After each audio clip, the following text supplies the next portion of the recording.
At 10, I had a breakdown and my parents took me to a psychiatrist who put me on anti-anxiety medication and antidepressants. And I guess Alcoholics Anonymous was always part of our life as a family. My dad got sober there and went there from before I was born, and my mum got sober when I was 12 years old. And they actually took me to Atherton, which is for children of alcoholics. So I was aware that there was a place for help.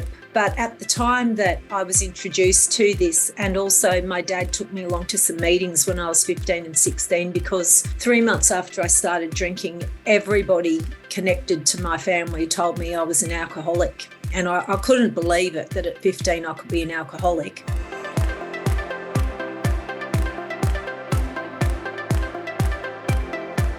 So Kerrie Atherton, thank you very much for joining me today on The Lived Experience. And you've just come out with a new book, which is Stories of Hope, Volume 3, and had a book launch in multiple cities as well. But maybe do you want to give people a bit of a background about who you are and how you're involved in mental health? Thanks, Joel. So I've been a counsellor for around 15 years. And entailed with that, also I'm a lived experience speaker, and also I'm a mental health first aid trainer. And around 6 years ago, I started a Stories of Hope movement, which was events, local events for people in the community that were going through hard times, so that they could find hope and also know that they're not alone in their pain. And out of that has come 3 books. And when you say lived experience speaker as well, what is your lived experience in the field? Well, I've got a lot of lived experience, especially around the top 3 mental health conditions, which is anxiety disorder, depressive disorder, and substance abuse. And I've suffered from a lot of depression through my life, a lot of anxiety, especially in the later years. And I was a pill addict and an alcoholic. And at 18, I came to a crossroad in my life where it was really death or sobriety, and I chose sobriety, and I've been sober and clean ever since that day. How did you pull yourself out of that? Because at such an early age, not many people might not do it till they're 50 or something, whereas you were able to do it at 18. How are you able to be mature enough to do it, or what happened around that time? I guess I just became that desperate. I'd grown up in a home with 2 alcoholic parents, and my dad got sober before I was born because he saw both his parents die from alcoholism in their 40s and 50s. And my mum was an alcoholic and also had bipolar. And so growing up very aware of problems in the family, at 10 I had a breakdown and my parents took me to a psychiatrist who put me on anti-anxiety medication and antidepressants. And I guess Alcoholics Anonymous was always part of our life as a family. My dad got sober there and went there from before I was born, and my mum got sober when I was 12 years old. And they actually took me to Atherton, which is for children of alcoholics. So I was aware that there was a place for help. But at the time that I was introduced to this, and also my dad took me along to some meetings when I was 15 and 16, because 3 months after I started drinking, everybody connected to my family told me I was an alcoholic. And I couldn't believe it, that at 15 I could be an alcoholic. But I went along to a couple of meetings and I knew that the program was there, but it wasn't for me. I didn't think I was an alcoholic and I didn't think my life was that bad. And it really took 3 years. Everyone has to come to a rock bottom before they'll make a change in their life. And my rock bottom came at 18 after, I went through some very, very difficult situations in relation to my addiction. And I hated the person that I was. I hated the things that had happened to me. And I just didn't want to be alive anymore.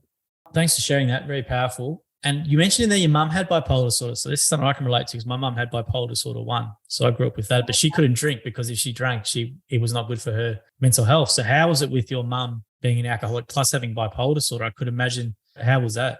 Was very explosive. She was a fantastic mum. She was a high-functioning alcoholic at the time. She made all our clothes, she worked, she did everything, but she would have these explosive outbursts where she'd just go nuts, and smash pans for hours and scream and take off, leave the house. We didn't know where she was going, or I often thought that I wasn't going to see her again. When I was 7, I actually witnessed her being electrocuted and she came back to life. But that was just a horrific and traumatic experience for me. But she used to drink at night So my memories, I can't really remember seeing her actually drunk, but I remember just so many nights where I would say to Dad as a little kid, where's Mum? And he would say, oh, she's not well, or she's got a headache. And now I know she was in the bedroom drunk.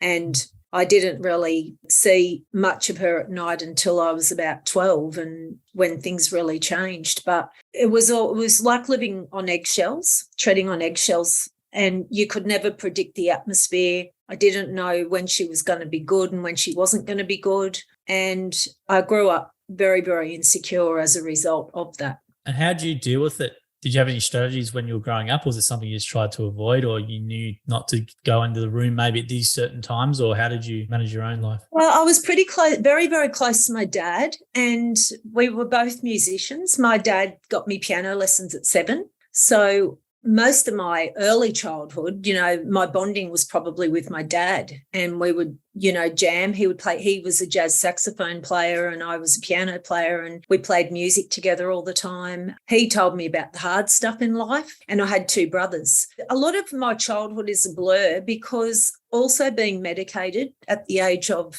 10, I really started to rely on that medication to just dumb me out and dull life out. So I started to tell my parents that I kept losing my tablets because I was taking more and more.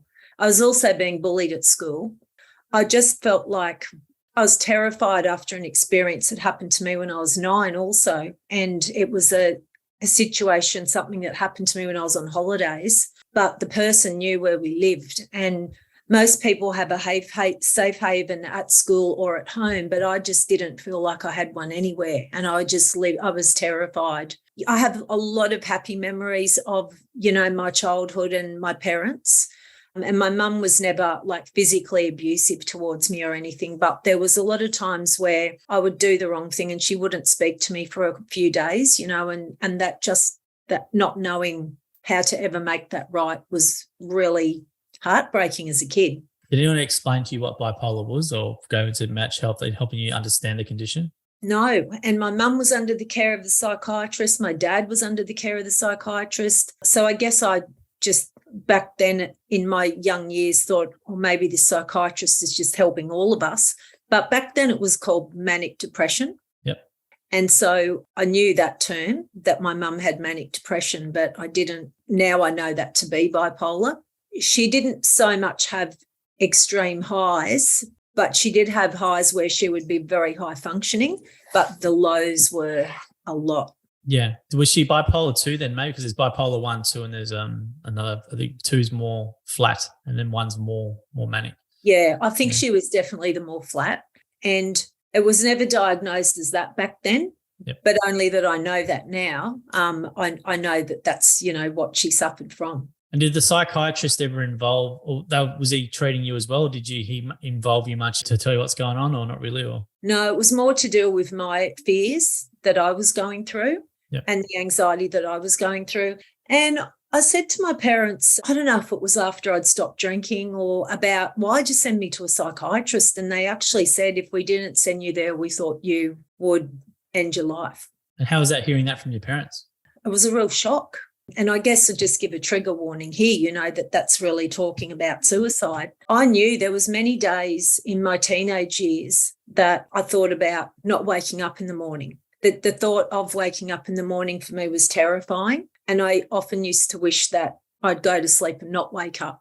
And then when I'd wake up, I had this gut-wrenching despair about going through another day. But the psychiatrist was, as far as I knew, was helping me with my problems, but we never really actually had like family interventions. Does school know much about it to help you? Because the bullying at school thing I've heard a few times when I've done these interviews, and bullying at school seems to be a common theme, unfortunately. Did the school help you in any way, or was there no? No, nothing there. And actually, when I reported one of the girls that had been bullying me, it was turned around on me. And the teacher, I was in 2nd or 3rd class at the time, the teacher had a nervous breakdown also. And she basically made a spectacle of me and made me stand with my hands on my head with my back to the class many of the class times. She caned me and She used to call me Cat Fisher. My surname was Fisher, and the kids used to call me Fat Fisher because I had a weight problem as well. And that was another thing that was so humiliating, was standing there with my back to the class, knowing that I had a big weight problem. And from that, the treatment of other children, I developed this shocking fear of public humiliation, which led me to wear many masks. Yes, I'm really sorry to hear that. Yeah, it's pretty bad abuse that a teacher. Imagine someone doing that now, but I'm very sorry to hear that. What do you think, Kerrie, would have helped you?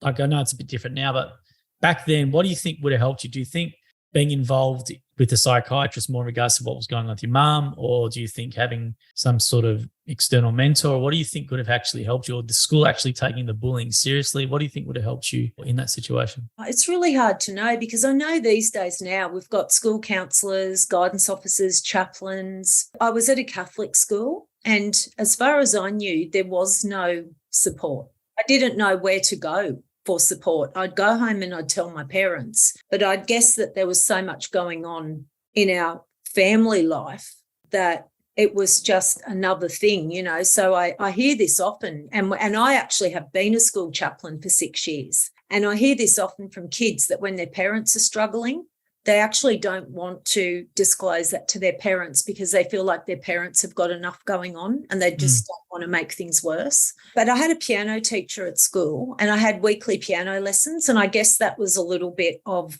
somebody that I felt cared for me in that time. And it sounds ridiculous, but having a piano lesson, a piano teacher, made just such a massive difference in my life, because it was just one space where I felt like I was safe for an hour. Yeah, but also I agree with you. I used to do guitar a lot, and the guitar was my escape. And I think you get the self-esteem from you're progressing on piano and learning things, and you're getting positive reinforcement from the teacher. Yeah. I think that's a really powerful thing as an instrument in these sort of situations. And in high school too, the bullying got much worse. And I even had a teacher there present in the class when the whole class was bullying me. And it took one student stood up and told all the girls off in front of everyone, but the teacher did nothing. There was no support. School was a terrifying place for me, as was getting on the bus in the morning to go to school. And I think that was where the despair set in, when I'd wake up every morning and I think, I don't know how I'm going to get through another day today. Well, the only place you can escape is your sleep.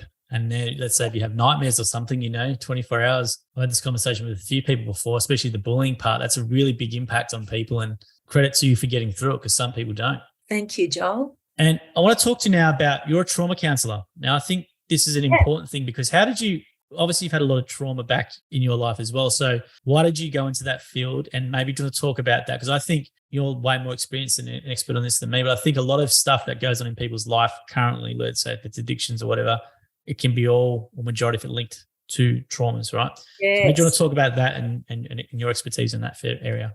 Yeah. And well, I counsel a lot of people that are battling with addictions. And obviously, because I've been in the AA program for, 40 years now, I have not met a person suffering with addictions that hasn't had trauma in their life. The difficult thing with addictions is that it also causes trauma, yet we use it to escape from trauma. So it's a really, really vicious cycle. Probably suffered so many different traumas in my life. So there was witnessing my mum being electrocuted, so witnessing the terrible event. When I was 9, I was sexually molested by a pedophile on holidays. So the sexual abuse, I've been in domestic violence situation, basically have lived my life in the freeze. So we hear of fight or flight, and then there's freeze or appease. So I've lived my life in the freeze position and also in the appeasing, so the people pleasing. That was a place of safety for me. Trauma can happen to anyone, but it's whether it's dealt with or not in a significant frame time as to whether it's going to go on and have a big effect. People can have a small T. We talk about the big T's and the small T's, and the small T traumas happen to us all every day. But for the person that doesn't deal with that or hasn't had any other trauma in their life, that can actually have a massive impact. Lots of clients that come to me now are people probably in their mid-40s, and every single one of those people come to me and they don't know it at the time, but it's unresolved childhood trauma. And eventually that trauma, it stays in here unless it's dealt with, and it will come out. It's just a matter of how, where, and when.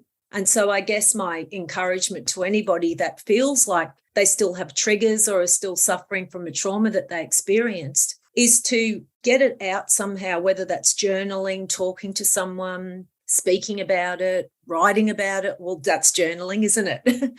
Getting help, professional help to deal with that, because otherwise you stay trapped in the fight or flight or freeze. And we know with fight or flight, cortisol just runs rampant through your body and then causes health problems. And so, yeah, it's really recognizing, and people will know that there's a problem because they will be triggered on the same things over and over again. And it's getting someone to help you identify and link that back to, okay, well, what's triggering me and where has that come from? And how do you treat the root trauma, or what are some methods that you would go for? So, for example, you sit down with someone and you go through it and they disclose something to you. How would you, obviously it's the case by case dependent, but what are some things that people can do, or how would you treat it? Well, I use cognitive behavior therapy. And that's really good with helping people to identify the physical emotion attached to when they are triggered. And often that's the first sign in our body that something's not right. And then going back and tracing that thought, tracing, okay, why am I triggered? Tracing the core beliefs that they've held over their whole life, which we hold to protect ourselves, but they're false beliefs that end up defeating us. And then teaching and helping them to reframe a new story or a perception that aids them in moving forward in a positive way. Okay, so the core beliefs thing's a big thing. Because like you had a trauma, let's say when you were younger as a kid, and then from then on, as you said, people pleaser or whatever, and you go through your whole life and you get to 35 and 40 and maybe you're not where you are. How is the process to change that core belief? Is it something where it's just, is it discussed, or is there other things, or how would you do it? Well, first it's helping the client to identify what are your self-defeating beliefs, because a lot of people don't realise. I mean, you'll get a classic example of somebody, it's a kid at school, that somebody says something about their mother or father and they go and punch a kid in the head. But their core belief is, you never say anything about my family. And so it's getting people to actually understand, or I help them find what their core beliefs are and then bring them, it's like bringing the lie out of the cupboard type thing. And saying, okay, well, how has this been serving you? And pain is the greatest motivator of change. And often they come to me because the pain's become so great in their life. And anger and sadness and fear are the three emotions that are really linked to these self-defeating beliefs. And it's getting them to realise, okay, when do I feel the most anger? When do I feel the most sadness? When do I feel the most fearful? And what thoughts are connected to that? It sounds like a long time, but it takes 21 days to start to form a new thought. It takes an extra 21 days while keeping on forming the new thought, to start to eradicate the old thought, and another 21 days to actually rewire the pathway and get rid of that old thought totally. So 63 days. And when I say that to clients, 63 days of practicing their new belief whenever they're triggered and they have that old tape playing, saying the new belief, it takes 63 days of practicing that. And when I say that to them, they're like, 63 days. And I'm like, well, you think about it, for 40 years, you've been thinking the same way. That's just not going to change just like that. You need to develop a new thought and practice it, and until that becomes your new normal way of thinking about that situation. And what changes have you seen in people? How dramatic have you seen someone's life improve from coming to you to practicing what you've told them to actually where they are now? Miraculous. Like, I have so many great reports from clients and things that used to bother them, that I guess the thing is, if the emotional response is over 5 out of 10 in a negative way, that's a level of concern. All my clients have been able to bring their emotional response when they're triggered right down to maybe a 3 out of 10. And a 3 out of 10 is something that they'll probably give it a bit of a thought of the old way, and then that's not even bothering me anymore. A lot of freedom, for parents too, that, I've counselled a few men and women that have stayed in, especially women that have stayed in abusive relationships with their partners, and then their children, as their children are growing up, are really trying to hold them accountable for the fact, well, why didn't you leave? And the guilt the guilt that those parents have felt around that is something that they've come to me with. And one lady, after 3 sessions, has heard the guilt just totally left because she was able to find a new perception that helped her to think about that in a different way. Do you think that basically most people's problems can be linked back to a trauma or to a childhood trauma? Is that from your experience or? Yeah, definitely. I mean, we all live through, I don't know, millions of events in our life, and we have 80,000 thoughts a day.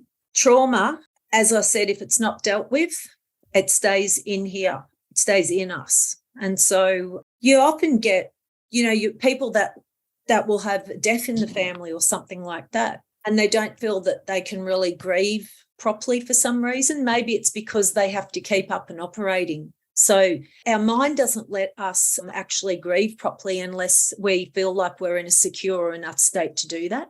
And so for that reason, you'll get people that maybe may have a loss and then they don't deal with the grief properly. And then they have another loss and then they just collapse. And it's like vicarious trauma. They haven't dealt with the first one. So then when they have the second one, it hits them like a ton of bricks. And I mean, I know this to be true myself. Just after I moved up to the Sunshine Coast, my mum got diagnosed with cancer. And then her half-brother that was 6 years older than me passed away suddenly. And a year later, my mum died. And then my cousin died in a motorbike accident 4 months after that. And in the middle of that, my daughter got married and she fell pregnant. And then my grandmother died and all my aunties and uncles. My dad was diagnosed with last stages of emphysema, had a massive car accident. My husband had a breakdown.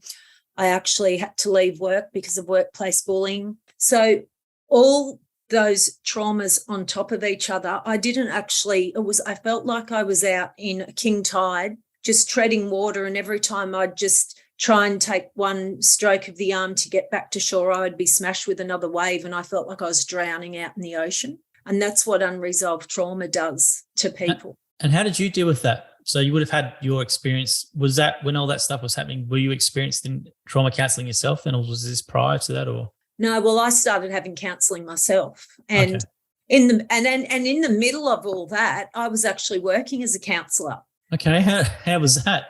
Well, sometimes it was therapeutic. Sometimes there'd be days when people would come to me and it would be something like a very thing that I was going through at the time. And I'd think, oh, what have I got to give them, And I would find it so beneficial afterwards because just by hearing them talk, it was actually, and I'd give I don't like to give advice, but I'd give some, maybe you could try this or this. And then I'd think, oh, wow, yeah, listen to yourself, Kerrie. But what I did, I started reading stories of people that had come out the other side of really hard times, because what I was desperately searching for, and this is why I started Stories of Hope, I knew people my age that had lost one parent, and my dad passed away 6 years ago now, but I didn't know people that had lost both parents and that had gone through the significant losses and the other situations that I'd been through. And it wasn't to say, oh, poor me, I'm a victim, I've got the worst life in the world. But I just desperately wanted somebody who understood the level of pain that I was going through, and I couldn't find anyone. And so I thought, to be able to, I was journaling, I was doing all the self-care things myself, I was seeing a counsellor, and might I add, doing this sober. So going through all this type of trauma without alcohol or anything like that, where people usually use that to take the edge off, I was like I was clinging on to a cliff face by my fingernails, just trying to hang on. And so I started reading stories, and that started to gradually build my hope up, because I would read stories of people that had been through worse than me, and I'd think they've come out the other side, and they found hope, and these were their strategies. And that started to build up in me the hope that I too could, if it could happen for them, it could happen for me also. Do you want to talk about the science behind you and Stories of Hope? And yeah, you just sort of talked about a bit about why you've led into it, but maybe you want to talk about why you founded that, what it's about, what it does. So when I came to this situation in my life, I hit the rock bottom when I was 18, but then this was like another rock bottom after I'd lost, all the family members above me, and my husband had also been diagnosed with an illness, and he was very, very sick, and I really didn't know what the future was. And I went into a really dark tunnel. I had like a second rock bottom, and I didn't know how I was going to come out. And so one of the signs too of people that are struggling with mental health is when they check out of their regular activities. And usually that's a time, and I know that we're both mental health first aid trainers, and usually that's a time where people should check in with a person. But because I'd been the person that was there for everyone else, everyone always had this perception that I was coping really well. And I hardly had a person contact me to see if I was okay in those 6 weeks.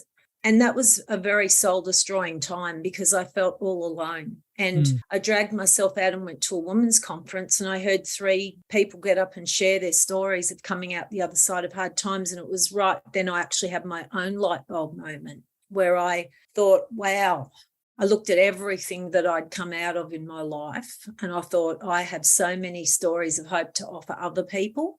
And I'm also a real connector in the community, and I knew so many people too that had been victorious over their situations as well. And I thought, if we can join together, we can create a place where people that were like me, feeling like they're in the middle of a trigger trauma tsunami, can come and they can actually find solace and find hope, and they can find connection. And so I started these monthly events for free for the community. And I had a man and a woman share their stories of coming out the other side of hard times. I used everyday people, but the one criteria really was that they had come out the other side, that they weren't still in a victim mode, and that they actually had been victorious over their situation. And that ran for 4.5 years until COVID struck. And out of that came 2 books. There's volume 1, Stories of Hope Australia, and this is volume 2. And in both of these books, I share my story of addictions in the first one and my story of overcoming grief in the second one. And I have the stories of 6 men and 6 women in each book. And then when COVID hit, we couldn't meet anymore. And the one thing that had been really pivotal in helping me move forward and move out of my pain was having a purpose. And you often hear this, it's a purpose and connection are the 2 things that are really vital for somebody who's struggling with mental health. And so I'd lost my purpose, and I really hit the wall again. And I actually was thinking about drinking because I didn't know this time how I could pull myself out without my purpose, and also desperately missing my family, my son and my brothers in Sydney. And so I started to find people through LinkedIn and Facebook that had come out the other side of hard times and that I felt were really resilient. And I started interviewing people from around the world, and I started sharing their stories, on Facebook and everything, so that other people in the world that felt really down and felt like they couldn't get through another day could be encouraged as well. And then in light of our men's mental health crisis, which was worsening through COVID, and up here on the Sunshine Coast where I live, the suicide rate was 9% above the national average, I decided to dedicate this book to the men of this world. And I have a variety of ages from the age of 20 to 80, and they're 15 men who have been through all different things, but they all have a story of hope and victory to tell. That's fantastic. Before we go back to that, I just want to talk about the griefs. Grief, I think, is something I had a guest on last week who lost his mum to suicide, which is a very traumatic thing. And the grief, I don't think we talk enough about grief in general. I think we go to a funeral, then people think you're over it 3 days later or a week later, and that's it. People don't know how to deal with it. People don't know how to process it. And it can be very long-term from my own understanding. So do you want to talk about grief strategies or some things that you found helped you?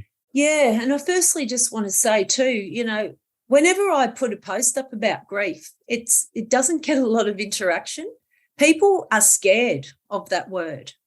Yet it's something that we as humans, we face every day. When a relationship breaks down, there's grief. So people often put grief with death, but there's grief over so many different things in life, loss of a job, loss of a relationship, uncertainty about tomorrow, loss of finances.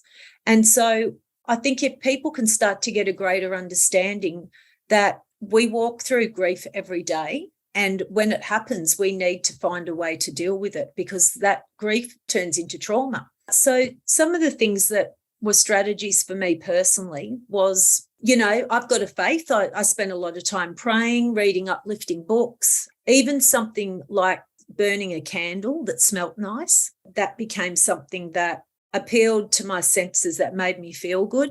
Even, just drinking coffee and sitting there and really thinking about the coffee and enjoying every mouthful. Gratitude became very big for me after watching my mum in the palliative care ward for a year. That's how I learned about gratitude. I was in the hospital one day and I desperately needed sleep, and just being able to find a cushion on the lounge and close my eyes for half an hour, I just became so grateful for that cushion, and I intentionally started to look for things to be grateful for because I was in such a terrible journey, and I thought I need to look for whatever I can that's positive in this time.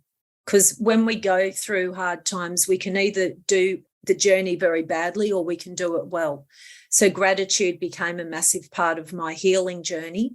Exercise was so vital for me.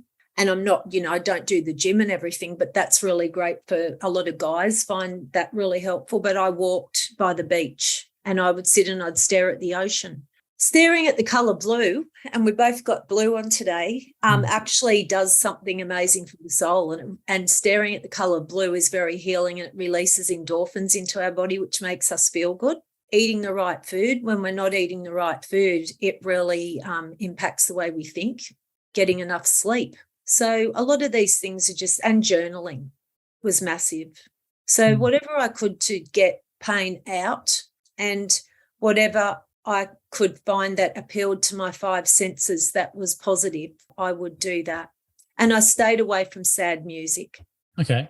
And it's really interesting because often there's this fad at the moment, or it's moved to the 80s now, but 6 months ago, every restaurant you went to was playing 70s music. Okay. And that was the time when I had the deepest depression. And I can't listen to 70s music, and I'd literally be screaming to get out of the restaurant. So there's an example of when a trigger hits. I'd have to talk to myself and give myself a new perception.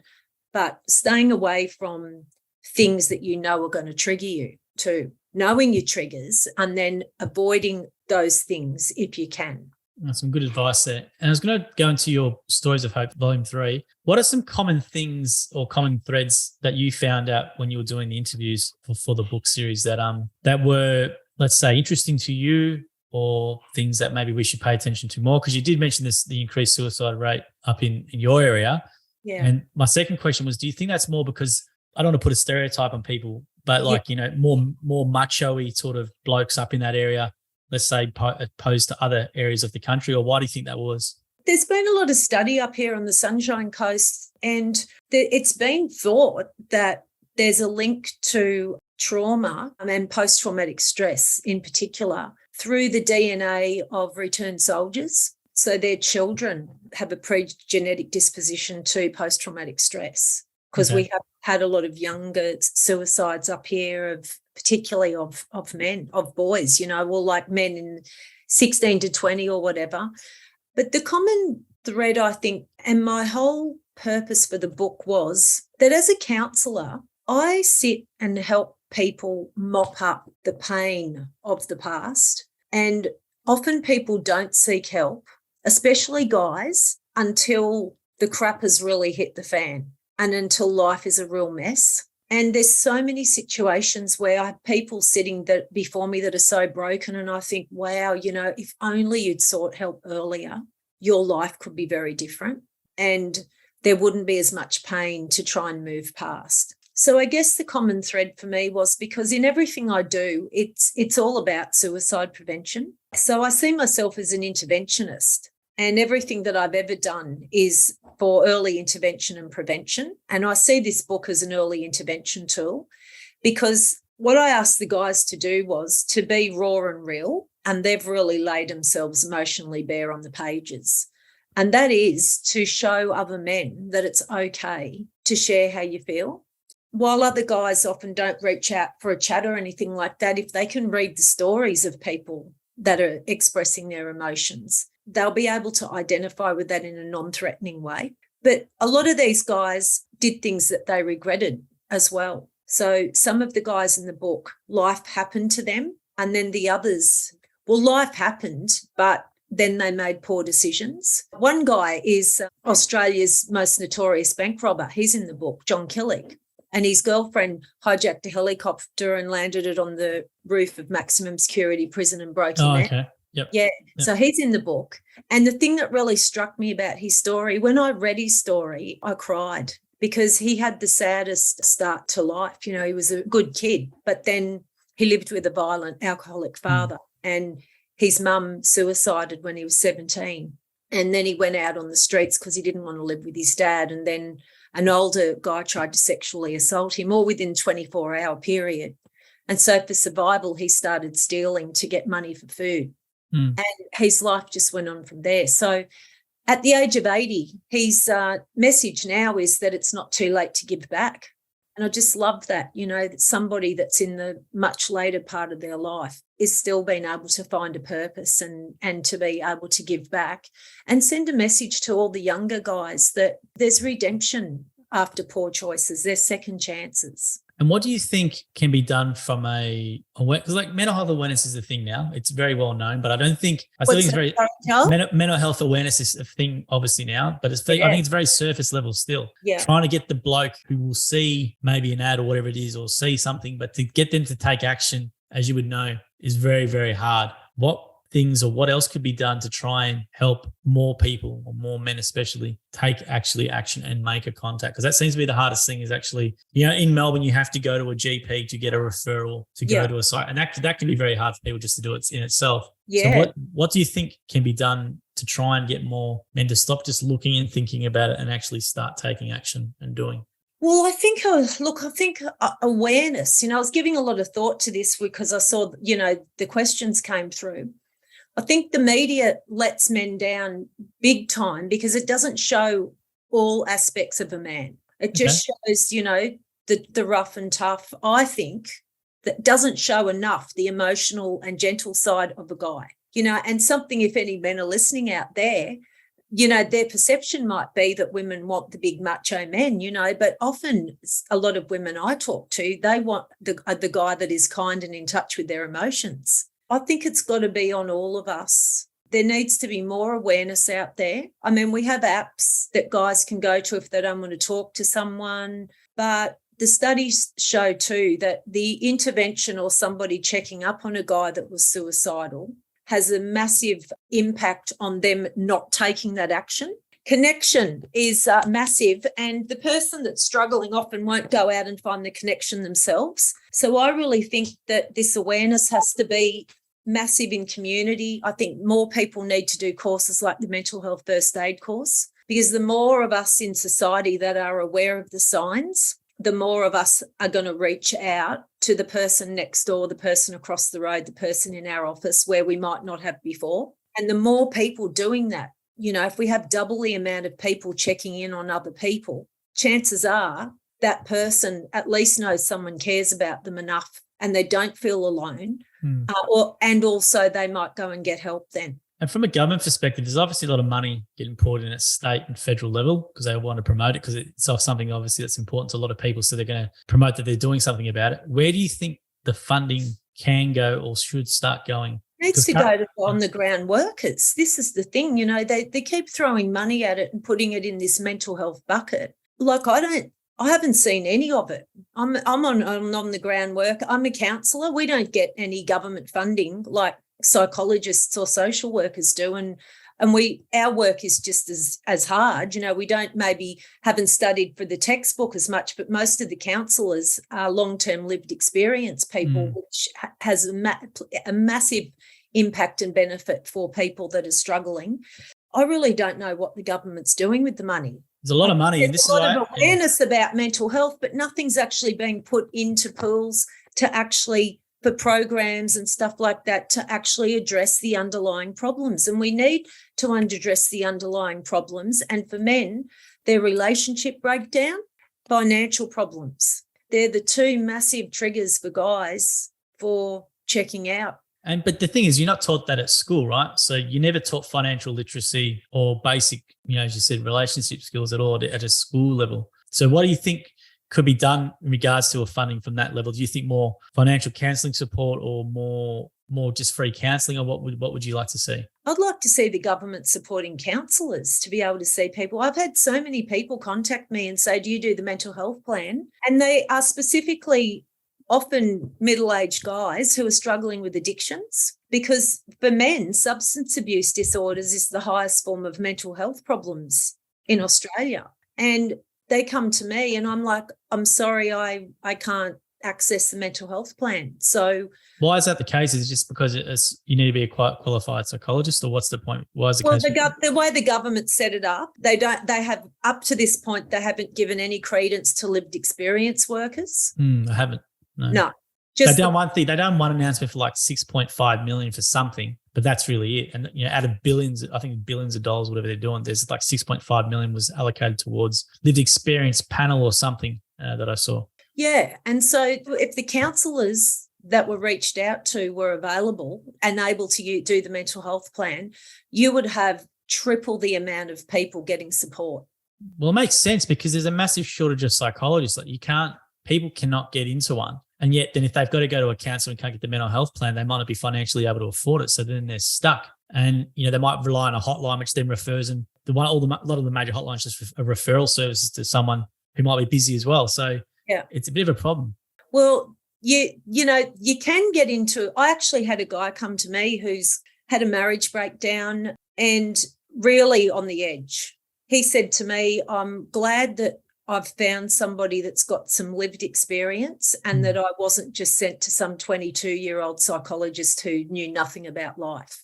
People can get into psychologists that have just come out of uni, but if they're really struggling with a myriad of deep psychological problems and traumas, I think the best people for them are going to be counsellors or psychologists who have actually got lived experience in life. No, I agree, because there's an instant respect between you two. If you don't, if they're going to see a 23-year-old, 22-year-old who doesn't know, who hasn't had any real adversity that you'd know of, there's instantly you're not going to have that same level of respect as they would for someone like yourself. Yeah. So I think, that. I think also, I can't tell you, I've actually reached out a few times to different people in my community and organisations about funding me to run a mental health first aid program for the community. Never any support. Unfortunately, a lot of the organisations don't share their funding at all. I've heard this common thing from a lady who runs Bipolar Australia when she reached out to Beyond Blue, because they refer a lot of people to her, yet they gave her no time of day. Unfortunately, it seems to be that the big organisations or brands suck up everything, and I think that's it. Well, it is. I know it is. So it is. That is. I know it is. Yeah. Let's just say it right now. Yeah. I don't care. I'll say it a lot online, so it's all good. But that's true, and they don't share the love. And then basically, like I give an example, like your intervention with suicide, right? Whereas Beyond Blue, for example, says we are suicide prevention as well, but someone who's an on-the-ground person like yourself who has people who you're helping with, you can't get any funding. It's crazy. And I think you're a better service to use you than a hotline for Beyond Blue when they're just going to refer you to someone anyway. Thank you, Joel. But I'm saying it doesn't make any sense. I know. And I guess that's why I wrote the books, because I thought, well, if I can't get people to actually, if they can't come to me, and I don't charge heaps, but at least the book is $25. That's got heaps of stories. It's helped going out. A lot of stories in a book can make a massive impact on one person. So that I thought that's one way that I can actually share what's going on with Stories of Hope, and people can get a piece of what, the magic that happens in the room and the hope without having to invest much money. And I've probably given away more books than I've sold. Yeah, but that's your purpose. As you said, everyone needs a purpose, and you're right. You're 100% on you, and that's your purpose, right? And that's what's giving you fulfillment, and you're doing a good deed. You're making the world a better place. Or you're doing what you can in regards to that, right? Not a lot of people do that, where they have money motivation or whatever it is, but you've actually got purpose, which is the key. Yeah, I've got purpose and people motivation. And look, I've done a lot of extensive work with the homeless. Yeah, I remember reading that in your bio. Yes, and that's 6 years or something. You've been last 6 years. We did that for 6 years, and so I guess I've seen people that have come in and out of jail and stuff. I've seen people and worked with people that are they've come to the lowest point that you can ever go in life, and often they don't have the money to actually pay for anything, let alone an appointment. 100%. So I've always, I've never turned anyone away that needs help, because people's lives are so important to me. And because I've suffered so much myself, I know what that's like. And if I can help it, I don't want anybody that I come across ever check out because they feel like no one cares. And so it's a very personal passion of mine that everybody feels like they belong somewhere. That's great. And the annoying thing for me is that people would obviously, those people are very judgmental, right? You've been to jail, or, someone's got an addiction or whatever, but they don't ever understand, well, what made that person that way? So then when they learn about the event or whatever it is, they don't have an empathy of this person, but we're too surface level. We just judge people. That person's got maybe, whatever it is. And as you would know from your experience, there's so much more to people beyond the surface level stuff where we judge them. So true. And I think there's so much stigma attached to people with addictions. And you just said it. There is, absolutely. We're seeing all these things on Facebook now, all these people that have been drug addicts and their pictures and how they are now and everything. But I think for the person that's not an addict or alcoholic or hasn't been in that space, there's still a big level of judgment towards those of us who have. It's a lack of empathy and EQ. That's what it comes down to. A lot of people who are past judgment and they've got no EQ, empathy, and maybe haven't had really much adversity in their own circumstances. And I think, the people that have really struggled and hit rock bottom, they're the people that can really make a difference, a massive difference in other people's lives, because they've had the lived experience of hitting rock bottom, and they've got the massive story of hope to tell. Absolutely. So do you want to maybe talk about where can people find out more about you, Kerrie, and your books and what you do? Yes, so if you head to www.storiesofhope.com.au, that's all about my stories of hope. And I also have a website for my counselling and speaking, www.empowerlifesolutions.com.au. Awesome, Kerrie. I'll put the links in the description. Thank you very much for your time today. I really appreciate all your insights and how open and honest and transparent you've been. Good luck with what you do. It's fantastic that, you've obviously give back and you're doing something really beneficial for a lot of people in your community. So well done. And thank you very much for your time, Kerrie. I really appreciate it. Thanks heaps, Joel.